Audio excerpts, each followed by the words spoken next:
Who gave you early encouragement in television? There used to be a charity event by the extended Wrecking Crew, and it was a segment of it called, this charity event was called Italian Musician Wives Charity Benefit. It was held down at a recreation hall next to a convent in downtown Los Angeles. And all of the studio musicians that were Italian, you know, all their wives cooked all the food. So it was fabulous food. I mean, it's unbelievable. Vince DeRosa, Tommy Tedesco, all those type guys. I'm standing in line, and this is in '75. I'm standing in line to get script to buy drinks with. And I kind of feel somebody behind me, and I turn around, and there's Henry Mancini. And I'd met him a couple of times on the Andy Williams show when he'd come on as an artist. He had been a previous music director of the Andy Williams show, so we had played his charts, and, you know, I mean, it's a big star. And I turned and I said, "Hi, Hank." I said, "It's Mike Post." He went, "I've been meaning to call you." I said, "Really?" He said, "Oh, yes, I've been meaning to call you for 6 months." He said, "I'm so sorry. I apologize right now for not calling you." I said, "Why were you going to call me?" He said, "I have 2 words to say to you." I said, "Just 2?" He said, "Yes, only 2 words." I said, "Okay, what?" He said, "Look in my eyes when I tell it to you, because he said, I really want you to know how much I mean it." I said, "Okay." He said, "You're next." And I just went. He said, "I really mean it, and you really are." And I went, "Man, thank you. Thank you so much." He said, "Yep." We didn't say any more. "You're next." I mean, the guy that did Peter Gunn, the guy that did Mr. Lucky, the guy that did, you know, Moon River. I'm going, whoa, is that true? And I'm 31 years of age. You're next. And in a way, you know, I mean, in a sort of a relative way, he's right. You're passing the baton. Mm-hmm. Let's talk about some more of the shows in the '70s. White Shadow. Yeah, it was just so much fun to do that show because I was a jock growing up, and now we're talking about kids and basketball. So it's just, you know, it was just fun. It was easy. There was a real racial element to the show because now all of a sudden, you know, black kids, white kids, you know, hadn't been done before. Sort of Stevie Wonder-ish, you know, theme-wise. Did you work with Bert Paltrow? Very well, and had a great time with him. Really good guy. Met him through Bochco. Now, there's an example of a relationship that was great for one show, but didn't extend to St. Elsewhere, didn't extend to other shows, you know, and which was fine, you know. We stayed, you know, great friends and all, but different than the relationship with Cannell, Bochco, and Wolf. You mentioned Donald Belisario, Magnum P.I. Yes. What was that like? Very easy to do because I knew the character so well. I'd gone to grammar school, junior high, and high school with Tom Selleck. Been friends with him my whole life. And it was easy to capture him. He was right there. I mean, he was just right there. It's just easy. I just knew him. Let's talk about Hill Street Blues. What did that mean to you in terms of career and personally in all the work that you've done? Was that a marker for you, or Yes. was that just another assignment? No. With guys you love to work with, but No, another marker because, you know, Cannell has his way of working and Bochco's way is different, and it is. They're a lot in common in that they say very little to you, but what they say just is perfect road signs, perfect arrows, go this way, go that way. And it was really satisfying because I'm working with, you know, not only Bochco, one of the finest people ever born, but really good film inventor, working with another really good film inventor, Greg Hoblit. So I never read a script. I went to CBS Studio Center. I saw the picture, the entire picture, and I was just, my mouth was open. The last scene when Renko and Hill get shot, and it goes into slow motion. It looks like this ballet of death thing, and I mean, I'd never seen a TV show like that. I was just blown away. So we went back up to Bochco's office, and we all sat down. They're kind of all just talking, you know, and they're all saying all this typical stuff, you know, and Bochco's not saying anything, Hoblit's not saying anything, all these other guys are talking, you know. So Bochco finally goes, "Hey, what do you think?" I said, "Well, it's such a different show." I said, "You know, what you'd normally do is something kind of funky and streety, sort of like Toma, you know, something really down and dirty." And Hoblit said, "You know, what I'm thinking about is a door on a garage, and then it comes open, a car comes out, just bombed out, mean streets, snowing, and just really, you know, desolate, you know, in the inner city." Bochco said, "What else could you do?" I said, "Well, you could go against it. You could write something really kind of poignant, but not sloppy sentimental, just kind of like made you nod your head and go, man, there's going to be somebody born, there's going to be somebody die, there's going to be a whole lot of stuff going to go down in this 42 minutes, but the clock's going to keep ticking, you know." He goes, "Why don't you try that?" I said, "Okay." That was the end of the conversation. My house was half a mile from there. Went home, sat down at the piano. I was immediately in E flat. I don't know why, I just went. I messed around with it for 30 minutes. I called Bochco and said, "Hey, yeah?" I said, "I got something." He goes, "Well, look, I don't want something you pulled out of a trunk." I said, No, I just wrote it. So I'll be right over." So he and Hoblit came over, walked in the door. I went, he went, "Do that again." He went, "Yeah, do that." I said, "Do that?" He said, "Do that. Exactly that. Do that." I said, "Okay, bye." And that was it. We both knew, you know, I mean, both of us knew. He just went, "Just do that." And I knew I'd, you know, when you connect, you know, I didn't know it was going to be a hit record or Grammys or any of that, but I knew it was a pretty good piece of music, and I knew that it would go really good with the film. And of course, that thing just, you know, jumped off the screen, basically. Talk a little bit about the emotion that music brings to drama and comedy, but basically to the visual. I mean, what that you talked about earlier. You talked about cueing and making people, but even deeper than that. Well, I don't know. You know, it's hard to judge because in some cases it's almost everything. You know, I just can't think of How the West Was Won and not hear bum bum bum ba da ba da da. No, I can't think of Jaws and not hear bum. You know, you can't think of Star Wars and, you know, I keep talking about Johnny, but I can't think of St. Elsewhere and not hear Dave. You know, and I guess people can't think of Hill Street and not hear me. So, you know, it becomes a character. It becomes an integral part of the fabric of the drama or the comedy or the emotion. And, you know, music's, I'd like to give you something highly technical, and I can certainly walk you through, you know, everything technical about it. I know everything, not everything, but I know most everything technical about it. And I don't know anything about it emotionally except that it's magic. And I don't even know how it happens. I honestly, you know, other guys will say this, and I've heard it said, and it's the truth. About half the time or 3/4 of the time, I'm a witness. You know, I'm just kind of standing there, you know, and a train comes by, and oh, okay, we're going to do that. And it really is, you know, it's just this lucky little gift, you know, and I can see it in my kid. My youngest kid's got it, you know, and I see it. He's 7 years old, and I can see it.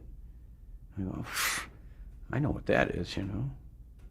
And it's I'd be lying and I'd be, phony humble if I said it wasn't a gift. It's a gift, and the reason the reason I don't feel cocky saying it is I didn't do anything except I learned all the technical stuff. I have done my homework, and I'm strong technically. But the basic blank paper compositional thing of Dick calling me up and saying, I got this show about New York, and half of it's law and half of it's, half of it's in the courtroom. And I want something sort of cold, and I want something a little bit backed off emotionally, but I want something slick like New York. I don't know how that translates into, but it does. And being able to do that is, I guess not everybody can do that, and I'm so thankful that I can. When you wrote Hill Street, you did that without Pete Carpenter, is that right? Yes, he had a problem with the electronic part of his heart, and so he retired for about a year and a half, and then they came out with a new medication, and he went, wow, I feel great. And he called me up. I said, well, get your ass back to work. Come on, I got too much to do here. And he said, great. And I said, so come on in on Hill Street and take half of that now. Oh, no, that's yours. You did it great. You do that. So, okay. And so after that, we did Wise Guy and a bunch of other stuff. And we had a ball. Pesky lung cancer, Yeah. Pesky lung cancer. And believe me, I don't know how old he'd be now, but if he'd still be writing. This guy was powerful. Did you hear back from the audience? I mean, I know obviously viewers vote with the ratings, but in terms of music, did it get to you? Any kind of response? Did you get letters yourself, or hear it through the studio or producers? Yeah, I had a bunch of, you get, I guess you could call it fan mail, I got one letter from the surviving widow of an officer killed in the line of duty, and man, it was just heartbreaking. And I can relate to it because we all start as fans. And I know what that first Johnny Cash album did to me. I know what Ray Charles did to me. And so this woman told me, and other people have told me, it's hard for me to emotionally figure it out, impossible. But cognitively, I can put it together, that actually made somebody feel good or bad, or made them, or got them through something, How about the cast members? I mean, James Garner, Tom Selleck, the huge cast of Hill Street. Did you ever, in any events or just award shows, or have an opportunity to talk to them and get what they thought about what the music did? Yeah, yes, and for the most part, extremely giving and kind, and Jim and Travanti, and a lot of people, and of course Tom. It's like we're not, it's a guy I grew up with, so mainly we were laughing. Mainly we were going, do you believe this? Sexiest man on earth? Are you kidding me? Okay. I won't tell them all, really. But yeah, everybody's always been. It's an arts community, and they know, what do I really do for a living? I put my art on somebody else's art to make the art more artful. Now I've said that before, and you can tell by the way I was saying it, I didn't just think that up, but that's really what I do for a living. How can I make that mean more emotionally?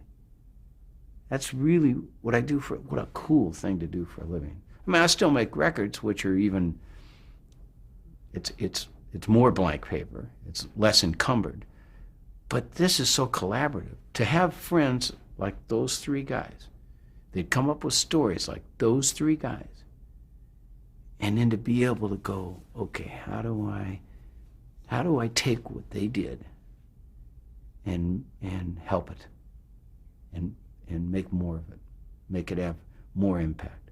What a cool thing to do. I mean,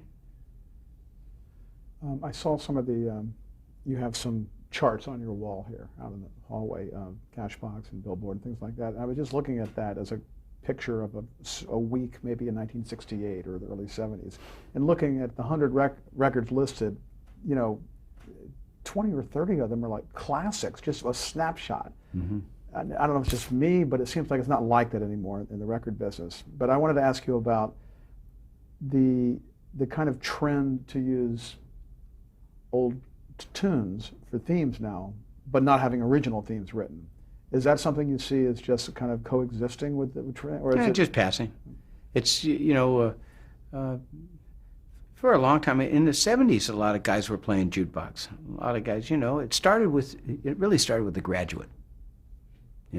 Let's get a bunch of Simon and Garfunkel songs, and they'll and we'll have them write one about Miss Robinson. But that's basically and it's very effective, extremely effective in certain cases, and extremely overused.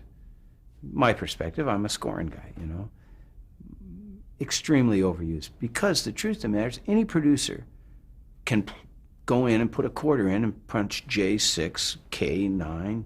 That doesn't make a show special. Some music supervisor coming in, and I'm a genius music supervisor because I buy the right music. Oh, give me a break. That's what I was going to ask you about, if you think it's lazy. I mean, in a way, because it's sort of a very expensive way to use like a needle drop. I mean, it's a famous song, but it's still like a needle drop. Anybody can have it for a price. Using Sympathy for the Devil someplace, pretty hard. I mean, there's places where no matter what I wrote, I wouldn't beat what Mick and Keith did. It's just the coolest. However, it's just overused is all. It's just overused because, there are some directors and some producers who will say, I could write this music if I just had the time and I knew the technical part of it. No, you couldn't. No, you couldn't. Some of us can run the 100, in 9:3, and some of us can run the marathon in 2 hours and 7 minutes, and some of us can fly airplanes, and some of us can write music, some of us can write scripts. I hadn't met the guy who can do all of it. Do you listen to other themes that are out there? I listen to other music that's out there, yes, a ton. I'm very influenced and inspired. What did you listen to when you started, and what do you listen to now that you like? A lot of folk music, some classical music, a lot of Southern rock and roll, a lot of blues. I mean, B.B. King. Ask Clapton what he listens to. B.B. King, Robert Johnson. Oh, okay. Lightning Hopkins. Oh, I get it. I listen to Clapton. I listen to some. I'm kind of hung up on this. Right now, I'm kind of hung up on this band from Nova Scotia called Great Big Sea. It's sort of Celtic, Canadian rock. So, I still think Bob Singer sings great. I don't know. I listen to everything. I try to, and, a lot of the script guys, a lot of the film inventors, even the ones that are friendly with each other, are a little jealous of each other. And it's like, well, that didn't so... God, for the most part, for the exception of Randy Newman, my dear and close friend, we're all like cheering for each other. I love what James Newton Howard does. I love it. I love what Dave Grusin has done. It's been, when I grew up, I wanted to be Johnny Williams, Jerry Goldsmith, Dave Grusin, those guys are 10, 12, 14 years older than me. I wanted to be Henry Mancini, So I find a tremendous amount of inspiration from what other guys are writing. You're known primarily for your television work. Mm-hmm. You've done some film work. Mm-hmm. Is that a choice you made? Yes. Why?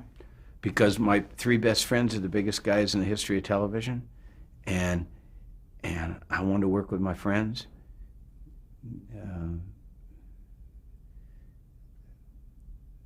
I guess it goes to my personality. There's a first prerequisite in television that's undeniable, and that is it has to be on the air by 9. So they can only screw around with it so long. A. B. It is a medium that's controlled by guys that sit alone at a typewriter or computer and go fade in scene 1 by themselves. I sit down with a piece of score paper and a pencil, or I go in there with a synth or a computer and a sequencing situation and look at film without music and play music. We're the same guy. Film is controlled by directors. Directors are mainly actors. They'd go see all that. I own all that. And I could do that job. I could do any of these jobs. So most of my film composer friends suffer horribly because no matter what they write, if they write 60 minutes of music of it, with the exception of Johnny and Spielberg, 10 minutes of it's going to get changed just because it can get changed. None of mine. That never happens to me. If they ask for a change, which they rarely do in something I've scored, it's for a really good reason. And I love the collaboration with the producers I work with. How do you work? I gather you work very fast, but they send you tapes and you look at scenes and. I look at the completed show. A I'm the last guy in. Okay. They send me the show. I look at the show, decide where the music's going to start and stop. Sometimes with a producer, a line producer, and sometimes not. And then I just go in and do it. And I write the first thing that comes across the radar screen. I never look back. I never second guess it. It's all on feel nowadays. I used to think more when I was first starting, but now I just feel it, just like playing a solo. It's exactly like it would be if I was working back in the clubs, and came time to play a solo. When you're working on a series, let's say 22 episodes, Mm-hmm.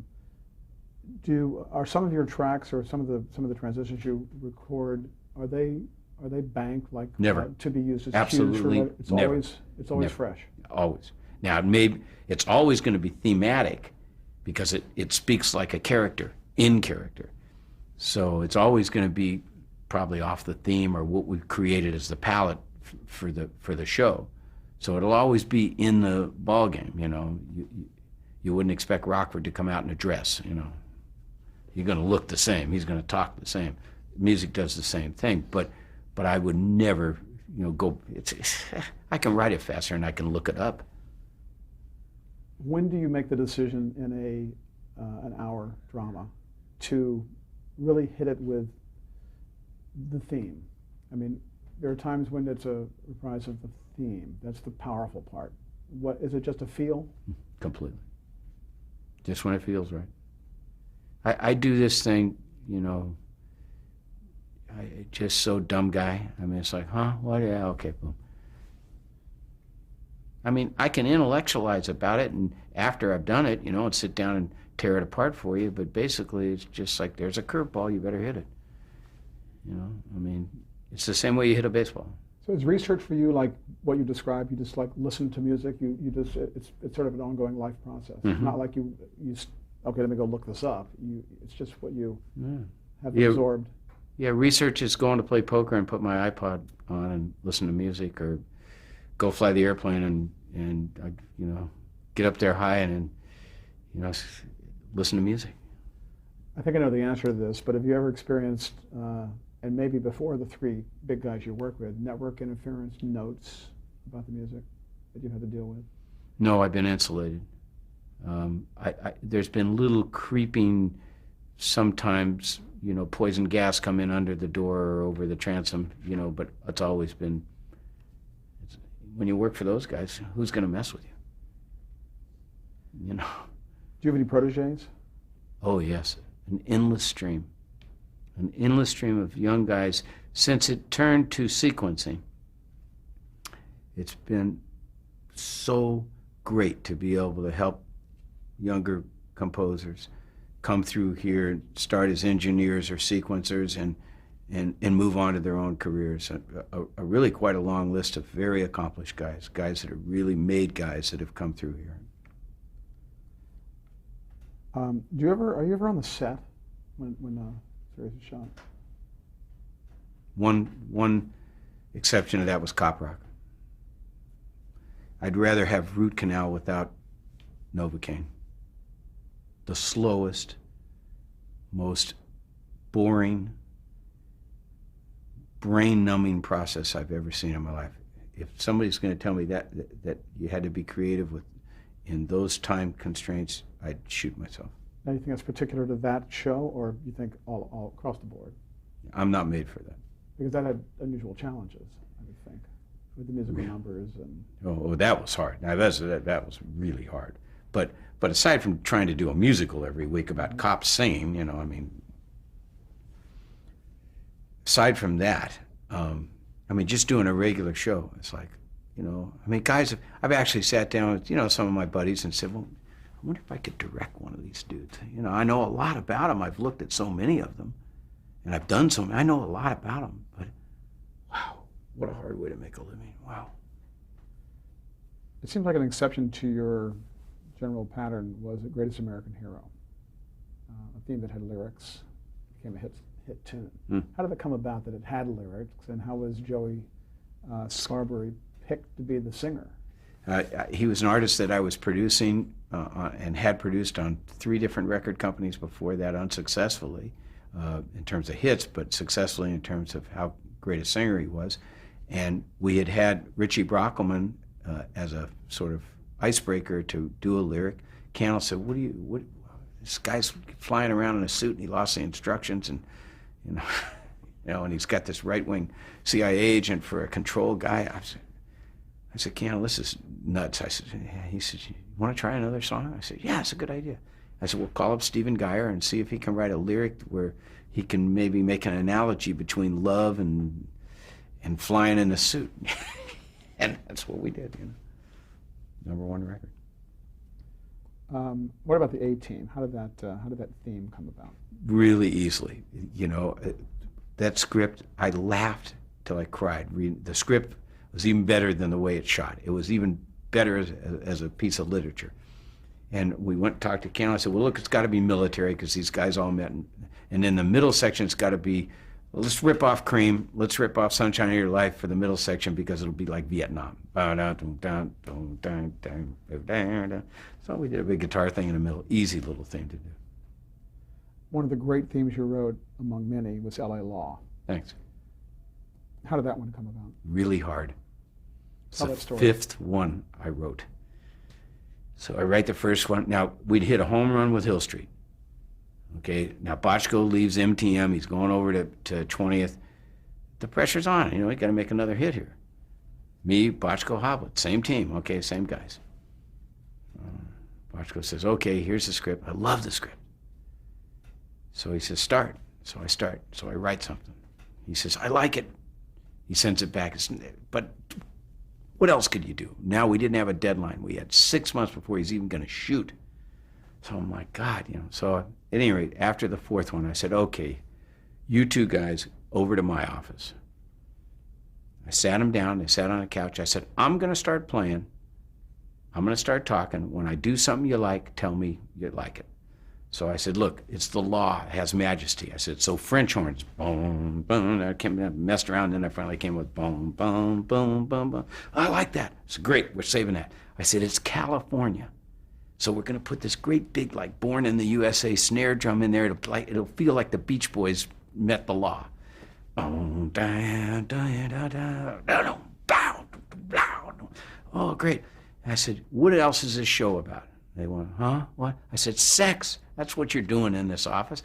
Alto saxophone. Great, done, finished. Let's change tape. I want to have